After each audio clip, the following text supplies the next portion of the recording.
সামনে এই যে বলা হচ্ছে 2023 সাল, শুধু 23 সাল না, আমার অবজারভেশন 2026-27 পর্যন্ত একটা অর্থনৈতিক মন্দা চলতে পারে। বলবে কিছু কিছু লোক যে ভবিষ্যৎবাণী করতে যাওয়া, এটা ভবিষ্যৎবাণী নয়।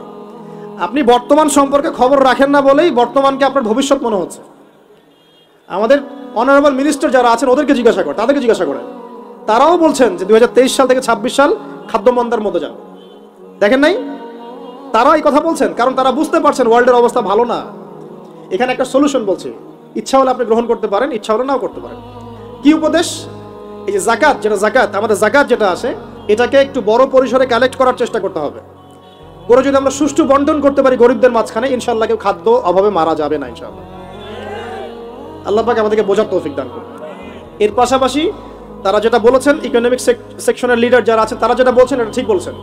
তারা বলছেন কৃষিভিত্তিক অর্থনীতির কথা বলছেন, এটার সাথে আমি 100% একমত। কারণ আল্লাহ পাকের কোরআন, এই কোরআনের মধ্যে বেশিরভাগ যে অর্থনীতির কথা এসেছে তা হচ্ছে কৃষিভিত্তিক অর্থনীতি। এটা কি জানেন? হয়তো জানেন না। কোরআনে যত ইকোনমিক সিস্টেমের কথা আসছে তার মধ্যে সবচেয়ে বেশি এসেছে কৃষিভিত্তিক অর্থনীতির কথা, তারপর ব্যবসা এবং যাকাত। অতএব তারা ঠিকই বলেছেন, দেশের যারা ইকোনমিক সেকশনে গবেষণা করছেন তারা ঠিক কথাই বলেছেন যে কৃষিভিত্তিক অর্থনীতি হচ্ছে আমাদের অর্থনৈতিক মন্দা দূর করার অন্যতম উপায়। ঠিক বলেছেন, আমি একমত। বিশ্বকে একটা খাদ্য মন্দার দিকে ঠেলে দেওয়া হচ্ছে, বিশ্বকে একটা দুর্ভিক্ষের দিকে ঠেলে দেওয়া হচ্ছে, এবং মহামারীর মধ্য দিয়ে অলরেডি কিন্তু আমাদের বিভিন্ন দেশের ইকোনমিক অবস্থা ভালো না। তার উপরে খাদ্য সংকট, তার উপরে যে বৈশ্বিক যুদ্ধগুলো, আমদানি রপ্তানি বন্ধ হয়ে যাচ্ছে, তেল গ্যাসের দাম বেড়ে যাচ্ছে, জনগণ হাহাকার করছে। এই পলিটিক্যাল গ্লোবাল অ্যাফেয়ার্সের ফিতনা এগুলা। তা আপনাকে এই জন্যই প্রথমে আমি একটা কথা বললাম যে ফিতনাময় একটা পরিবেশে একজন মুমিন যার অন্তর্দৃষ্টি আছে, যে কোরআন এবং সুন্নাহ দিয়ে এই বিশ্বের এই রহস্যগুলো উদ্ঘাটন করতে পারে, সে ভালো থাকতে পারে না। তার মনটা সবসময় কিন্তু মানে ব্যাকুল থাকবে যে কিভাবে এইসব সমস্যা থেকে নিজে উত্তরণের পথ খুঁজতে পারি, আর আমার পরিবারকে বাঁচাতে পারি, আর আমার জনগণকে বাঁচাতে পারি। আর যদি আপনি আত্মকেন্দ্রিক হন, স্বার্থপর হন, তাহলে নিজের চটকায় তেল দিবেন, নিজে ভালো থাকলেই বাপের নাম।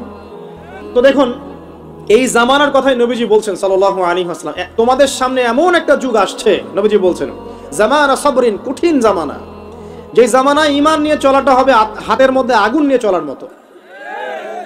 নবীজি বলছেন ওই সময়ে সাহাবী জিজ্ঞাসা করছেন, ইয়া রাসূলুল্লাহ, আমি ওই সময়ে কি করব? ওই সময় আমি কি করব? আমাকে কি পরামর্শ দিচ্ছেন?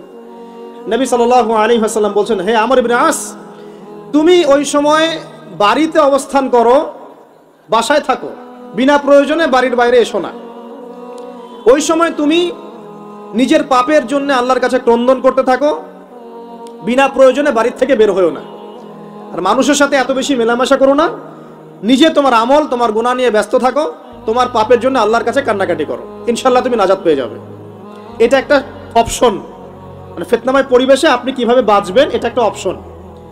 আর একটা হাদিসে গিয়ে নবী সাল্লাল্লাহু আলাইহি ওয়াসাল্লাম বলছেন যে যখন এমন ফিতনাময় পরিবেশ আসবে, তখন যদি তোমরা এই আমর বিল মারুফ নাহি আনিল মুনকার, সৎ কাজের আদেশ, অসৎ কাজের নিষেধ, আমার সুন্নতের উপর অটল থাকতে পারো, তাহলে তোমরা 50 জন শহীদের নেকি পাবে। সাহাবায়ে কেরাম বলছেন, ইয়া রাসূলুল্লাহ, আমিনহুম আও মিন্না, তাদের মধ্যে 50 জন নাকি আমাদের মধ্যে 50 জন শহীদ? নবী করিম সাল্লাল্লাহু আলাইহি ওয়াসাল্লাম বলছেন, বাল মিনকুম, বরং তোমাদের মধ্যে 50 জন শহীদ। এটা অপশন নাম্বার 2। এক কি বললাম, আপনি নিজেকে নিয়ে ব্যস্ত থাকেন, বাসায় থাকেন, বিনা প্রয়োজনে বাড়ির থেকে বের হবেন না, মানুষের সাথে কম মেলামেশা করেন, এবং নিজের পাপের জন্য আল্লাহর কাছে কান্নাকাটি করেন, নিজের আমল নামা নিয়ে ব্যস্ত থাকেন, ইনশাআল্লাহ নাজাত পাবেন। 2 নাম্বার, যদি আপনার কাছে আরো বেশি যোগ্যতা থাকে এবং আপনি আরো বেশি সাহসী হন এবং আপনি উম্মার, দেশের জনগণের কল্যাণ কামনা করেন, তাহলে অন্যদেরকেও এই ফিতনাময় পরিবেশে টিকে থাকার ফর্মুলা বলে দেন। এখানে সবর করেন, আমর বিল মারুফ নাহি আনিল মুনকারের কাজ করেন, আল্লাহ পাক আপনাকে ইনশাআল্লাহ 50 জন শহীদ সাহাবী নেকি দিবেন। আরো অপশন আছে। কি অপশন? ওই যে আসহাবুল কাহফ কি করেছিল, একটা ফিতনাময় পরিবেশ থেকে নিজেরা আস্তে করে সরে গিয়েছে। যখন আপনি পরিবেশকে পরিবর্তন করতে আর পারছেন না, দাওয়াত দিয়েও কোনো কাজ হচ্ছে না, মানুষ কথাও শুনছে না, জুলুম নির্যাতন বাড়তেই আছে, টিকে থাকা মুশকিল, তখন তাদের হিসাবের দায়িত্ব আল্লাহর উপর ছেড়ে দেন, আপনি ওখান থেকে ডিসকানেক্টেড হয়ে যান। এটা একটা অপশন। হয়তো আপনার কাছে মনে হচ্ছে না এখন ওই যুগ আসে নাই, কিন্তু আমি আপনাকে বলে দেই যে কোরআন এবং সুন্নাহর চোখ দিয়ে যদি আপনি দেখতে শেখেন এবং বর্তমান বিশ্বের প্রেক্ষাপটটা অ্যানালাইসিস করার যোগ্যতা আপনি অর্জন করেন কোরআন সুন্নাহর চোখ দিয়ে, আপনি বুঝতে পারবেন সেই সময় অনেক আগেই চলে এসেছিল। এখন ফিতনা এবং ফাসাদময় এই পরিবেশে আমরা কি করতে পারি?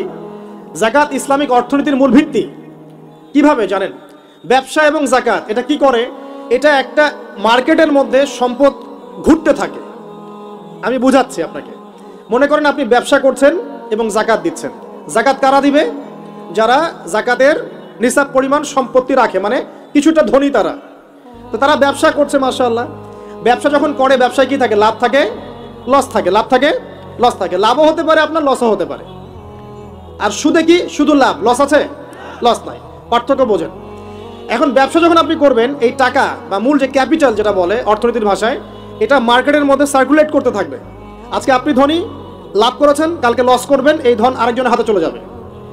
সে আবার ব্যবসা করছে, সে লাভ করলে সম্পদ তার হাতে থাকলো, লস করলে আরেকজনের হাতে। মানে এই মানিটা, ক্যাপিটাল যেটা, এটা মার্কেটের মধ্যে ঘুরতে থাকে, ঘুরতে থাকে। আজকে কেউ ধনী, কালকে কেউ ধনী, আজকে কেউ ফকির, কালকে কেউ ধনী, এভাবে। এখানে আল্লাহ পাক যাকে ইচ্ছা হয় ধন দেন, যাকে ইচ্ছা হয় দরিদ্র করেন। এটা আল্লাহ পাক নিয়ন্ত্রণ করেন। আবার এর মধ্যে যারা ধনী হবে তারা আবার যাকাত দিবে। কাকে যাকাত দিবে? যে গরিব তাকে। এই কারণে অর্থনৈতিক সাম্য থাকবে এবং টাকা, ক্যাপিটাল মার্কেটে সার্কুলেট করতে থাকবে। এটা হচ্ছে ইসলামিক ইকোনমিক্স। বুঝতে পারছি না মনে হয়। আর রিবাই কি হবে? রিবাই কোনো লসের চান্স নাই। মানে এখানে ধনী আরো ধনী হতে থাকবে, গরিব আরো গরিব হতে থাকবে, প্লাস যাকাতও দিবে না। তখন সমাজের একটা অংশ অনেক ধনী হবে, আরেকটা অংশ একদম মাটিতে পড়ে যাবে, কোনো ব্যালেন্স হবে না। এই কারণে বিশ্বের একটা অংশ, ওই বিশ্বের একটা বড় অংশ যারা সুদখোর, যেখান থেকে সুদ এসেছে, ওইটা আস্তে আস্তে ধনী হয়ে গেছে এবং বিশ্বের বহু কান্ট্রি আস্তে আস্তে দারিদ্র্য সীমার নিচে চলে আসছে। এটা শুধু ব্যক্তির ক্ষেত্রেই নয়, এটা সমাজের ক্ষেত্রেই নয়, পুরো বিশ্বটা হচ্ছে। তো এই হলো রিবা এবং ব্যবসা ভিত্তিক, যাকাত ভিত্তিক ইকোনমিক সিস্টেমের পার্থক্য, বেসিক ডিফারেন্স। রিবার মধ্যে আল্লাহ পাক তার হাত উঠিয়ে নেন, আল্লাহ পাক সেখানে আর ইন্টারফেয়ার করেন না। ঠিক আছে, সুদ খাচ্ছ, তুমি তোমার মতো চলো। আর ব্যবসা ভিত্তিক ইকোনমিক্স চললে আল্লাহ পাক সেখানে কাউকে ধন দিবেন, কারো কাছ থেকে নেবেন। আপনার ধন নিয়ে আমাকে দিবেন, আমার ধন নিয়ে আপনাকে দিবেন। আর আমি যদি ধনী হই, আমি আবার যাকাত দিব, সেই যাকাতের টাকা আবার আপনার হাতে যাবে, কেউ না খেয়ে মরবে না। তো যাকাত যেটা কথা বলছিলাম, বাম দিকে যাকাত আসবে। তো যাকাত আমরা দিব তো ইনশাল্লাহ ভাই। যাদের, শোনেন, বাংলাদেশে এমন অনেক শিল্পপতি আছে যাদের একজনের যাকাতের টাকা দিয়ে একটা গ্রাম চলতে পারে। আর যাকাতের টাকা কিন্তু শুধু এক বছরে আসবে না, প্রতি বছরেই ঘুরে ঘুরে আসবে। মনে করেন যে আপনাদের এলাকার মধ্যে অনেক বিত্তশালী আছেন, আমি দোয়া করি মন থেকে আল্লাহ পাক বিত্তশালীদের অন্তরটাকে নরম করে দিক এবং ওসমান রাদিয়াল্লাহু আনহুর মতো দানশীল করে দিক। আমরা দোয়া করি। আমরা কারো খারাপ চাবো? সবার জন্য হেদায়েতের দোয়া করব। টাকা থাকতে তো সমস্যা নাই, কিন্তু টাকা থেকে যদি উসমান রাদিয়াল্লাহু আনহু হতে না পারলাম তাহলে সমস্যা। টাকা থাকতে কোনো সমস্যা নাই, ধন আপনাকে আল্লাহ দিতেই পারে। এই ধনটাকে উসমান গনি রাদিয়াল্লাহু আনহুর মতো আল্লাহর পথে বিতরণ করে দেন, ইনশাআল্লাহ আল্লাহ পাক আপনাকে জান্নাতুল ফেরদৌস দান করবেন। তো অনুরোধ থাকবে, দেখেন, আপনারা যদি একটা এলাকার যাকাত কালেক্ট করতে পারেন, মনে করেন কথার কথা এখানে কিছু মেয়ে আছে যারা খারাপ পথে পা বাড়িয়েছে, আমার কথা বুঝতে পারছেন? আচ্ছা, এরকম পল্লী অনেক জায়গা আছে না? এক বছরের যাকাতের টাকা দিয়ে সমস্ত যৌনপল্লীর মেয়েদেরকে কাজ দেওয়া সম্ভব, কর্মে আনা সম্ভব। ওদেরকে কাজের ব্যবস্থা করে দেন, ওরা কখনোই এই সেক্স ওয়ার্কারের কাজ করবে না ইনশাআল্লাহ। কোনো মেয়েই এই কাজ করতে চায় না আমার মতে। কোনো মেয়েই চায় না যে ইজ্জত বিক্রি করে খাবো, কোনো মেয়ে চাবে? কখনো চাবে না। ওকে আপনি ভালো কাজের ব্যবস্থা করে দেন এই যাকাতের টাকা দিয়ে, দেখবেন ইনশাআল্লাহ সেই খারাপ পথ ছেড়ে দিয়েছে। অনেক দেখবেন দরিদ্র মানুষ আছে যে পড়াশোনা করার কোনো সুযোগ নাই, টাকা পয়সা নাই, পড়াশোনা করতে চায় কিন্তু টাকা পয়সা নাই, দিনের জ্ঞান অর্জন করতে চায়, দেশকে কিছু দিতে চায়, টাকা নাই। তাকে আমরা হেল্প করতে পারি না? পারি। অনেক মানুষ আছে মাদক দ্রব্য বিক্রি করছে, তাকে বুঝান, দিনের হেদায়েত দেন যে ভাই আমি তোমাকে আরো ভালো চাকরি দিব, ভালো ব্যবসা দিব, তুমি ছাড়বা কিনা? বলবো আমি ছেড়ে দেবো ইনশাআল্লাহ। বুঝালে ছেড়ে দেবে ইনশাআল্লাহ। এই যে মেগা প্রজেক্ট যেটা কথা বলি আমরা, আত্মোন্নয়নমূলক বলেন, যুব উন্নয়নমূলক বলেন, বা কান্ট্রি ডেভেলপমেন্টের কথা বলেন, এখানে যাকাত একটা বড় শক্তি হতে পারে। তবে এটাকে সুষ্ঠুভাবে কালেক্ট করতে হবে এবং যাকাতের যে 8টা খাত আছে এই খাতগুলোতে সুষ্ঠুভাবে বন্টন করতে হবে।